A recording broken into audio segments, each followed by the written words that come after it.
അസ്സലാമലൈക്കും. നിങ്ങൾക്കൊക്കെ സുഖം തന്നെയാണ്? അൽഹംദുലില്ലാ. നിങ്ങളൊക്കെ പ്രാർത്ഥന കൊണ്ടിങ്ങനെ പോവുകയാണ്. പിന്നെ എനിക്ക് ഇപ്പം വിട്ടുമാറാത്തൊരു വിഷമമാണ്. കാരണം നമ്മുടെ അഹമ്മദാബാദിലെ പ്ലെയിൻ അപകടം. അള്ളാഹുവിൻ്റെ അനുഗ്രഹം, അള്ളാഹു അവർക്ക് ആയുസ്സുള്ളതുകൊണ്ട് രമേശ് എന്ന് പറഞ്ഞ ആൾ രക്ഷപ്പെട്ടു. പിന്നെ 242 41 മരിച്ചില്ലേ. പിന്നെ ആ പ്ലെയിന് നെഗറ്റീവ് കണ്ടൻ്റായിട്ടാണ് ആ പ്ലെയിന് പോകുന്നത്. അന്നേരം ചോദിക്കുക എന്തെന്നാണ്. അത് ആ പ്ലെയിനിൽ എ സി ഇല്ലാത്ത പ്ലെയിനിൽ ഈ ജനങ്ങൾ എന്തിനാണ് പോകുന്നത്? കാരണം കുറച്ചെന്തോ പൈസ കുറവുണ്ടാവും, പക്ഷെ നമ്മളെ മുമ്പിൽ തന്നെ അത് നെഗറ്റീവായിട്ടല്ല കാണുന്നത്. പിന്നെ അപ്പോൾ നമ്മൾ അതിലൊത്ത് പോകാൻ നിൽക്കരുത്. അതിൻ്റെ ഉള്ളിൽ എന്തൊക്കെ ഉണ്ടാവും എന്ന് നമ്മളറിയാൻ പറ്റുമോ?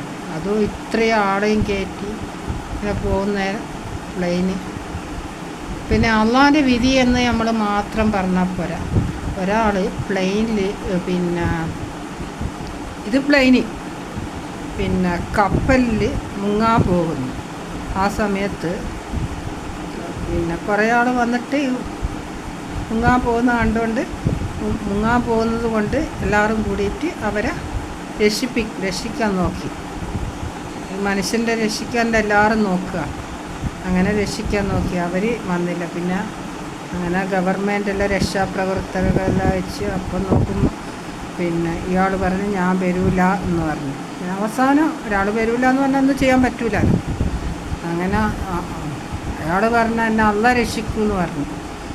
അള്ളാഹ് രക്ഷിക്കുമെന്ന് പറഞ്ഞ് പിന്നെ അയാൾ അങ്ങനെ ആ വെള്ളത്തിൽ മുങ്ങിപ്പോയതിൻ്റെ ശേഷം അയാൾ അള്ളാൻ്റെ അടുത്തെത്തിയത് അള്ളാഹിനോട് ദേഷ്യം പിടിച്ചു.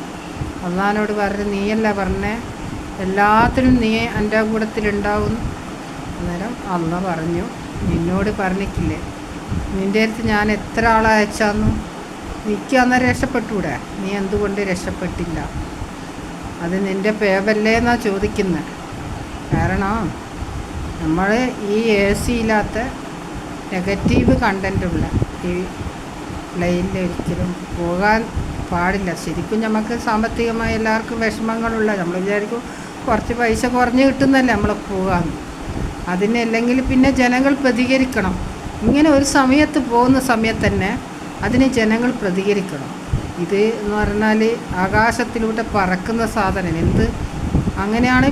പിന്നെ പിറ്റത്തെ സമയത്തായി എ സി ഇല്ലാത്ത പ്ലെയിന് പോവില്ല.